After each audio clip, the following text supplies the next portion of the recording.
Okay.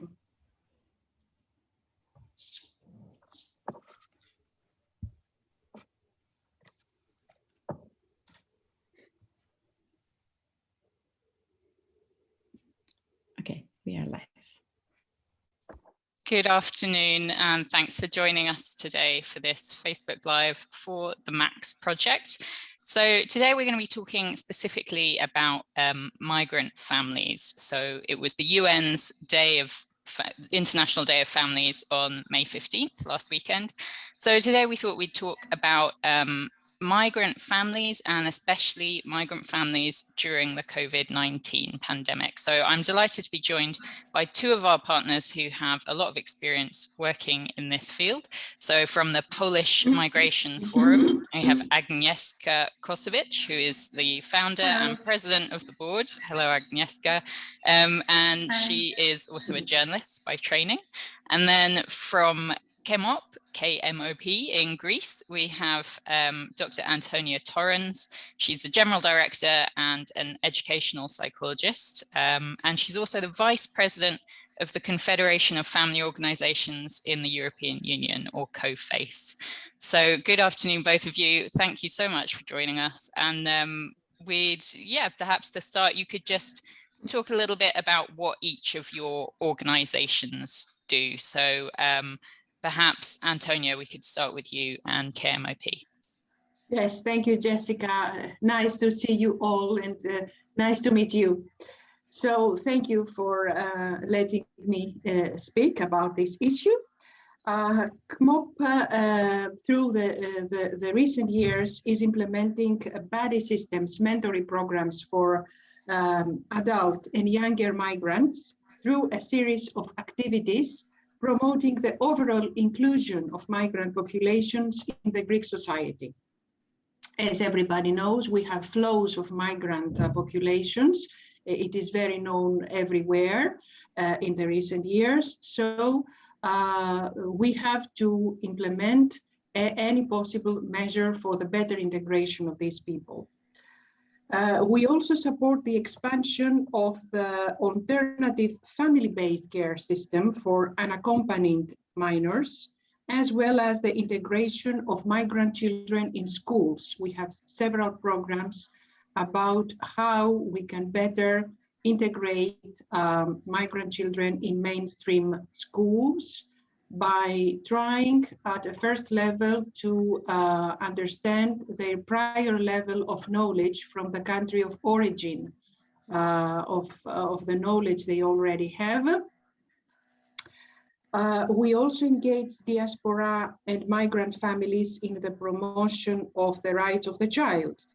And more generally, we work with support services, supporting migrants in the fields of mental health, sexual and gender-based violence, and anti-trafficking.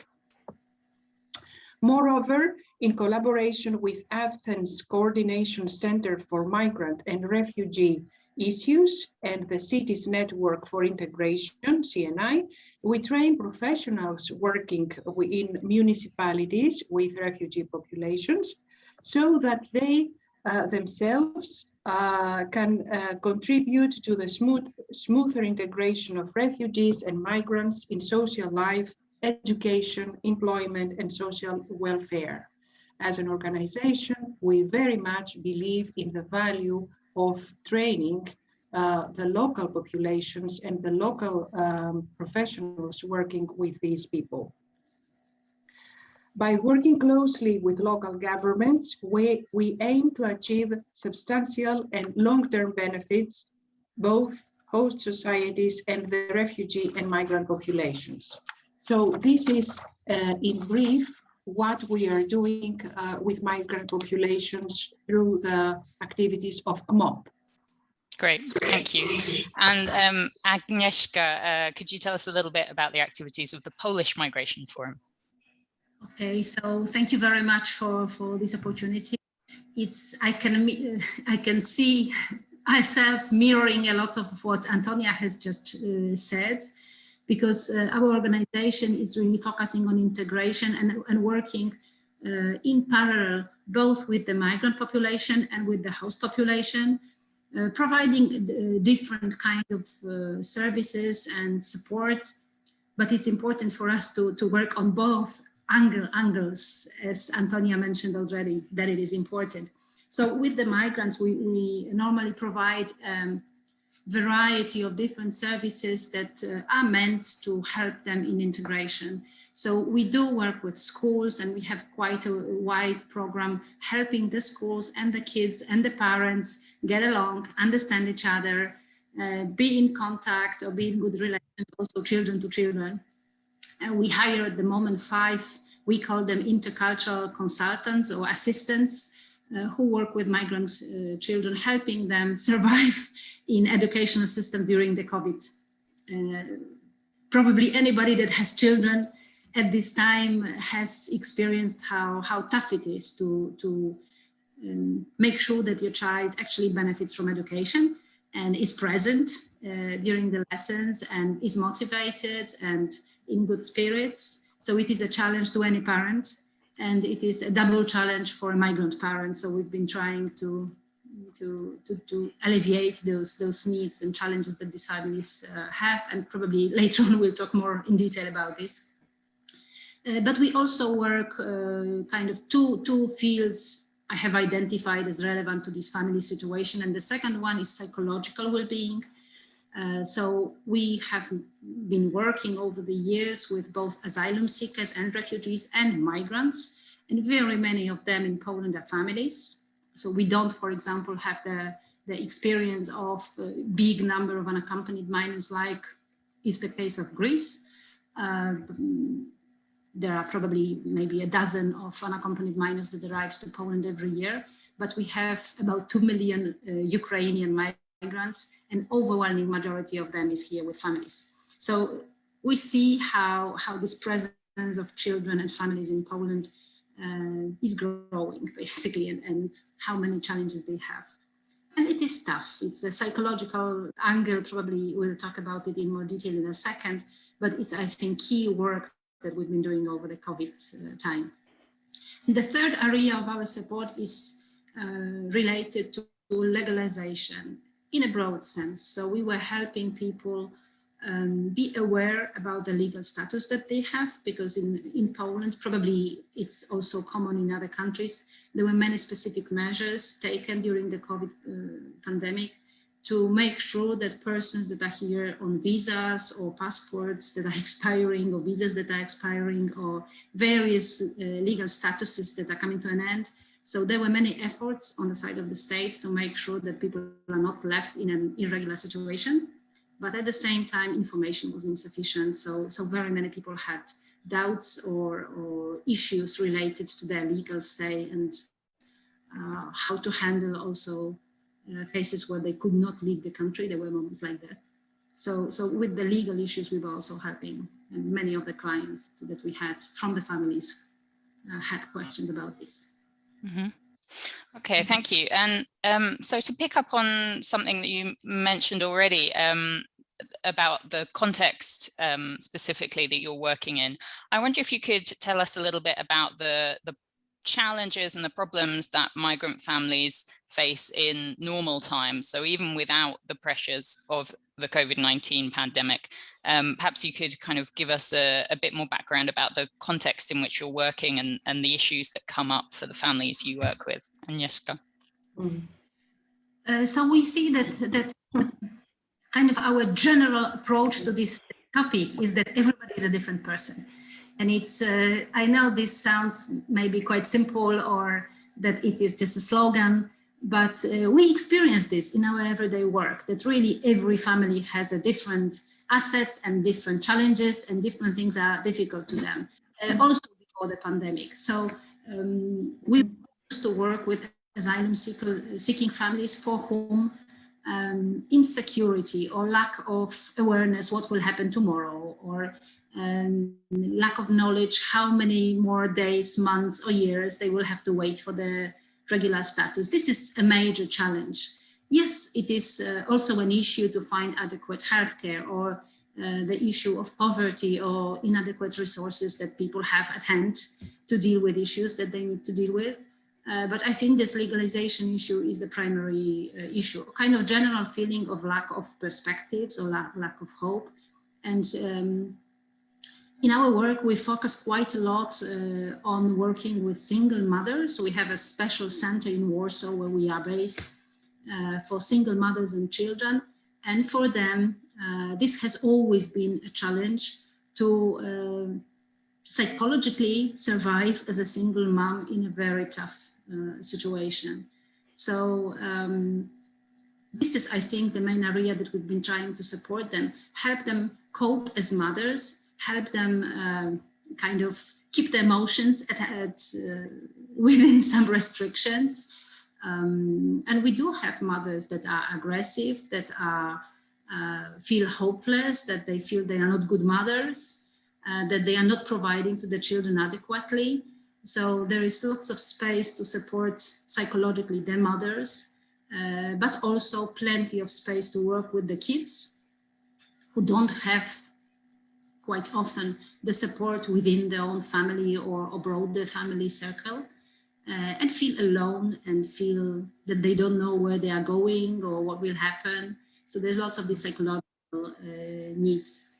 There are, of course, lots of kind of practical issues also that come up, that people need a flat, they need to sign up the child to school, they need to find a doctor that speaks their language, they need furniture, beds, so I don't know, socks and diapers and things that you need for a small baby. All these kind of things are also needed, and this is also a challenge. And as far as the migrant families are concerned, this is really a group very diverse, and we have in contact families that that are actually doing well, and all they need is a small piece of advice or information how to access the Polish regular system of support that there is, and they have a right to it. For example, we've been doing international or multicultural pre-delivery birthing classes, we call them, for young mothers, and to tell mothers how it is to give birth to a child in Poland, what are your entitlements, what kind of system of vaccinations there is, and kind of simple things like this, how to choose your hospital, what to take to this hospital, how it will be organized. So we're doing things like this. But then also with the migrant families, we often work on psychological issues. We had a huge program of support in education, because probably alike to your context in other European countries, in Poland, education is compulsory, and every child up to 16 has to attend school. But also, actually, likewise, many Polish families, not all parents are familiar with the online education or with tools, for example, that are used, or not all of them are in regular contact with the school, for example, or in touch with the teachers. So all these challenges kind of were doubled or multiplied by the COVID pandemic. Towards the end of the year, last year, we put together 15 something like guidance films or instruction films for the parents, how to handle online education. What are the programs used at school, how they function, which one is used for what. So we try to give guidance to the migrant parents how to deal with these things. And it's, if we talk about barriers and context, also these families are in a very diverse situation. If you think about access to internet or access to information, online tools and things that are related to this online functioning. And we do have parents and families that do the school education over smartphone, or they don't have a computer. It happened to us that we were donating a computer to a family that had no skills how to plug it in or make it function. So sometimes we were coming up with solutions like giving somebody a computer that turned out to be naive, and it required much more effort to solve the problem, really. Mm-hmm. As for legalization, the government of Poland, just a final sentence, created law that made it possible for everybody that was legal in Poland when the pandemic started to continue their legal stay without any further effort until the pandemic is finished, plus 1 month. So it was the solution meant to kind of alleviate this problem of legal stay.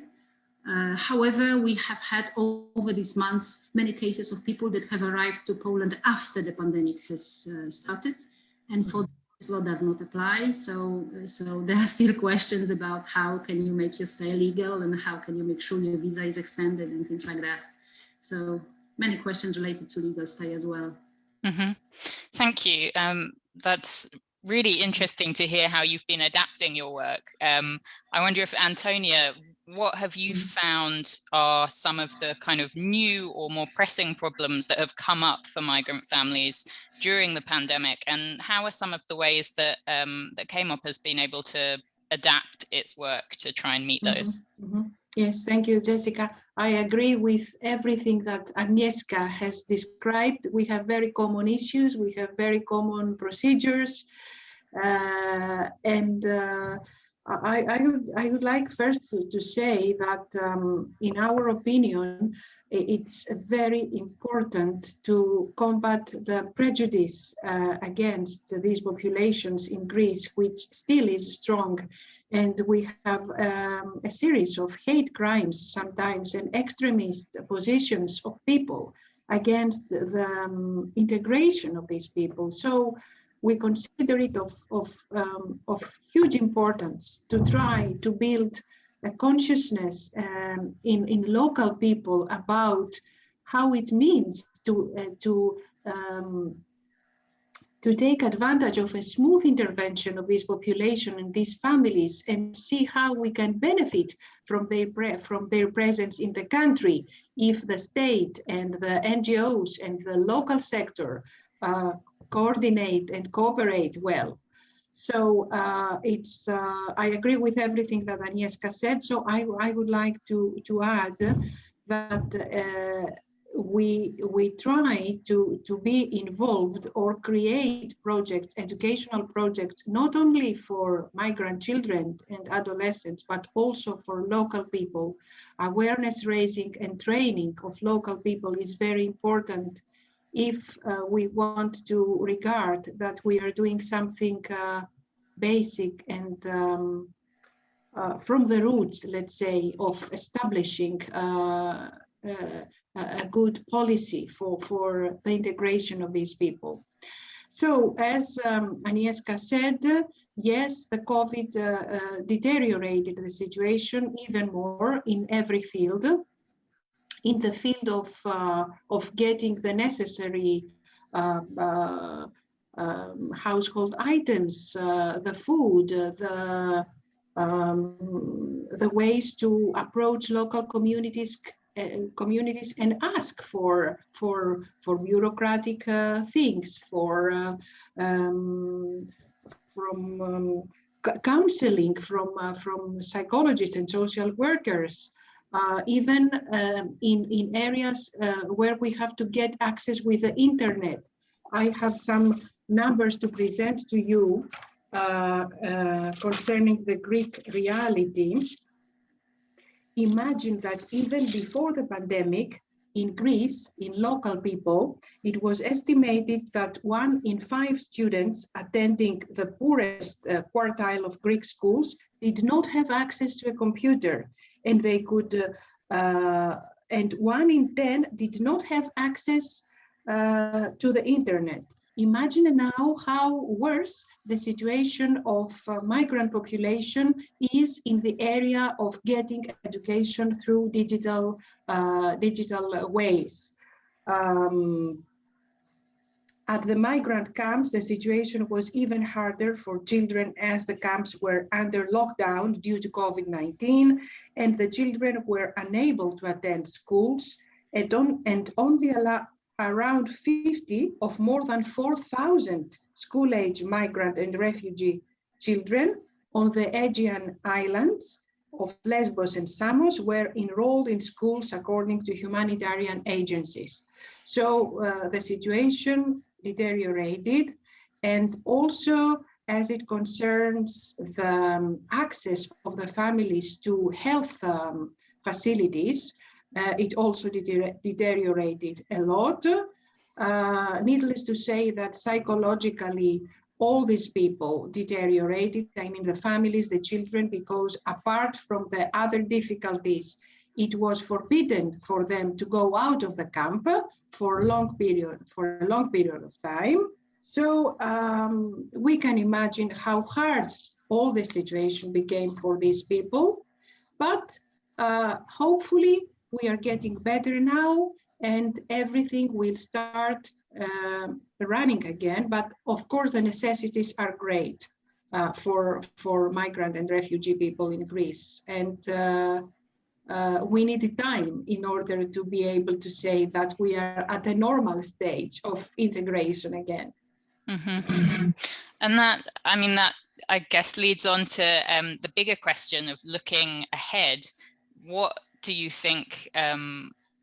What do you think can help now going forward, either at a local level or at a national level, or even at a European and international level? I know you focus very much on the importance of educating local populations as well as incomers. What are the kind of top priorities that you've identified, or what would you like to see more of going forward, Antonia? Yes, thank you, Jessica. We think when we talk, every time we talk about the needs of vulnerable groups, we have three main issues in mind. That these families, vulnerable families, need financial resources, services, I mean available services, mainly local services for their needs, because this is natural for everyone, and resources, services, and finances. So we think that strengthening family support delivery requires clear policy frameworks, appropriate funding of services, and experience from the past that policymakers must have about what works in similar circumstances. Sharing evidence on good service delivery practices, which can help policymakers and social stakeholders provide benefit to families who need it most. And in all these actions, of course, we need to increase our empathy and our understanding about the real needs of these people. What were their habitual actions, their cultures, where they come from, what do they need, what are their main needs at the first phase, and how we can address to these needs in order to feel secure and welcomed, and everything will go step by step. So it's very important for us, this procedure. Mm-hmm. Thank you. Interesting, thank you. Agnieszka, same question to you. What would you like to see more of to help migrant families as they arrive in new countries? It's a wonderful question, and I also support everything that Antonia has just mentioned. And trying to add some maybe new angle to this, although nothing much different. I would dream about wise people ruling our countries and taking decisions that are long-term beneficial for everyone that lives here. So it would be wonderful to stop using migrants as a tool to win or lose elections, to be more or less popular, or to say something more or less scandalous on the media. I would very much welcome that we discuss about migrants with the migrants and with common sense. And while I support this notion that we should all be empathetic and welcoming to other people, I think that it's, I don't have the vocabulary enough in English to say that, but basically thinking about our own interest is enough to be smart. And it's kind of being very, very simple. Do you prefer to have a neighbor that is destitute, hungry, and desperate? Or do you prefer to have a neighbor that is happy and lives a fulfilled life? So the fact is that the migrants are here, and it's in the local population's best interest, to make sure that they are in a stabilized situation, that they know what to expect next day, that they are not hungry, that they are healthy, that they have access to services, because it's beneficial for everyone. So wise rulers, that's my first wish. And the second one is the quality of dialogue. I don't know about you, and about your context in your countries, but sometimes it's really hard to follow Facebook, because people are just so fast and quick in expressing their thoughts and emotions without actually thinking what they're saying. And this space of conversation that we are practicing in online life is much more indelicate or aggressive or ruthless than in our normal times when we speak to people face to face. And I think that the way how we talk about migrants is also has deteriorated since we are communicating online, and words are verbalized or placed or posted that should not be posted. And that I think that the way that we talk about migrants and refugees when we do it online, it's really beautiful, I would say. So this is my second thought. And third one is cooperation. I think that also Antonia mentioned, and I see how really vital it is to benefit from resources of other people.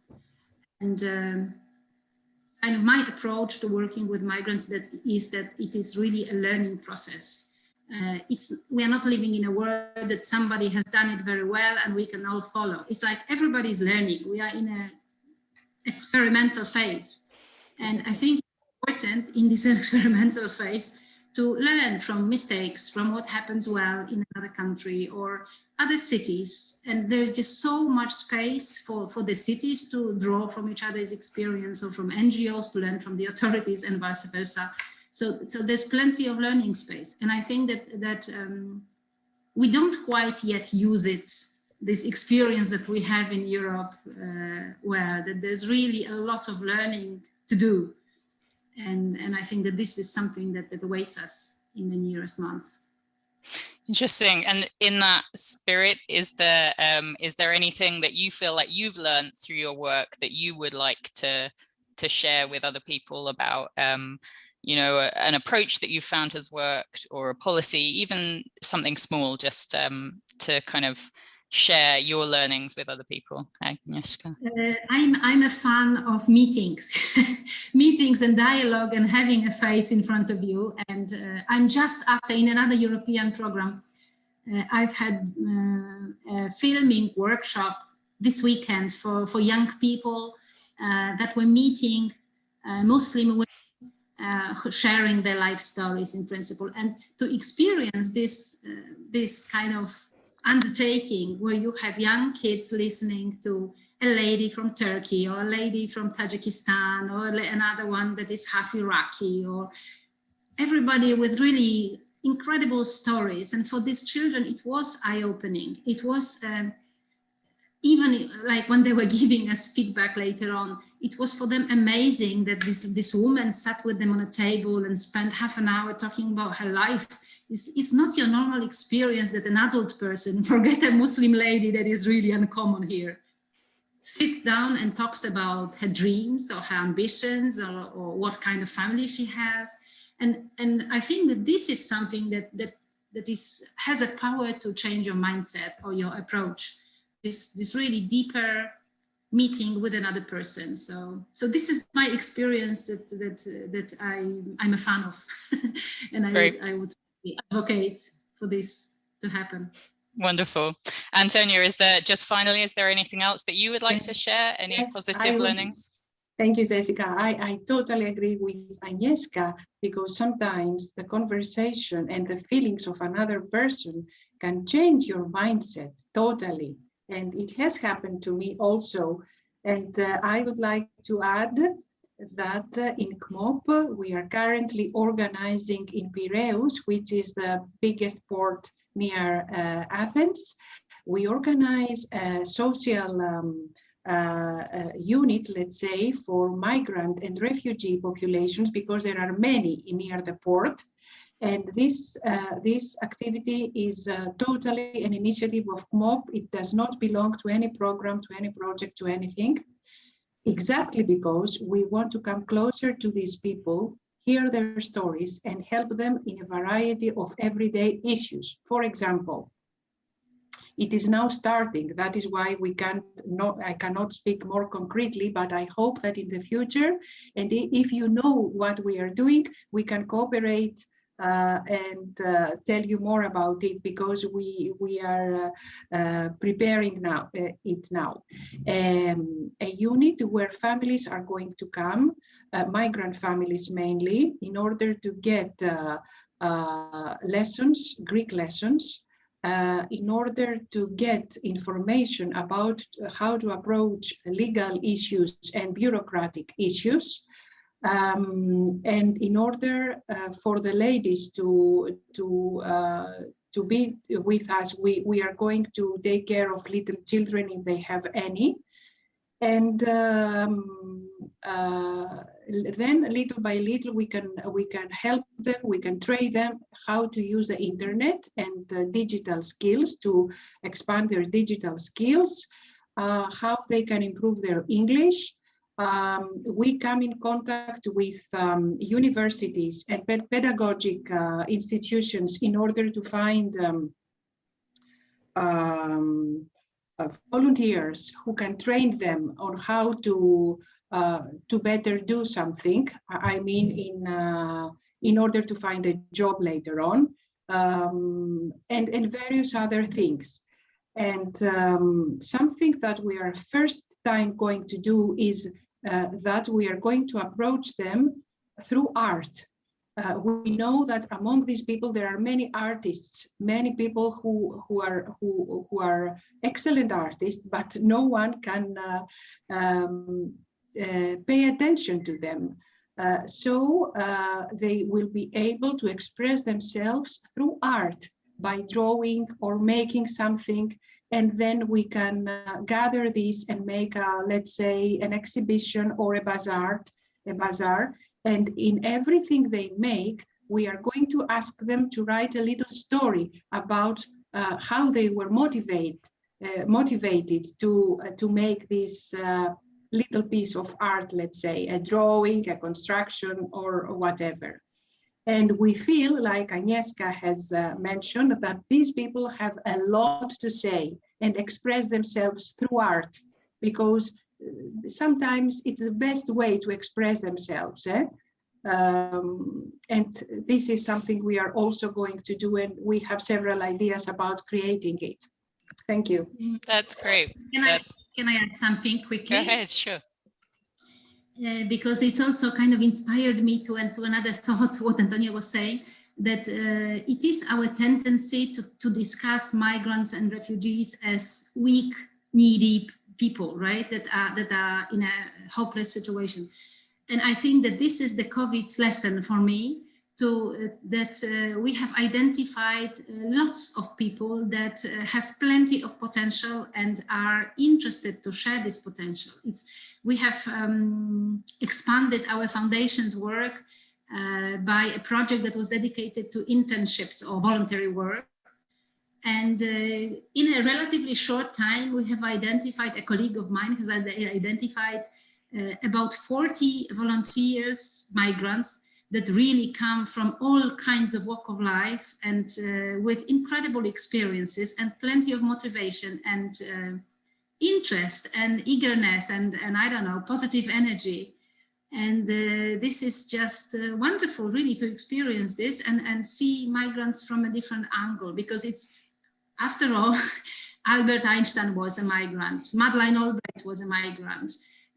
I mean, you have all these Hollywood establishers, they were migrants, and people who are migrants are often really super creative or resistant or strong or innovative. And I think that in this discourse that we have about migrants, often even within my own organizations, I have to take the blame as well, that we forget about this capacity or strength that people bring along. And it's to rephrase this focus, how you see other people, it's sometimes very enriching to ourselves.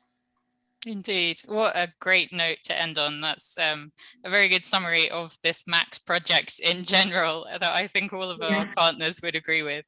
It's been fantastic hearing about the work that you do. Thank you so much to Dr. Antonia Torrens of KMOP in Greece and to Agnieszka Kosowicz of the Polish Migration Forum. Thank you so much for joining us, and you can stay up to date with the work of all our partners and all the projects that we're talking about via the MAX Facebook page where you're watching now, or via our website, which is maxamif, so maxamif.eu. I'm Jessica Phelan of The Local. We're also a partner in the MAX project. And on behalf of all of our partners, thank you so much for watching. Have a great day. Thank you so much. Nice to meet you, and I hope to see you in the future. Likewise.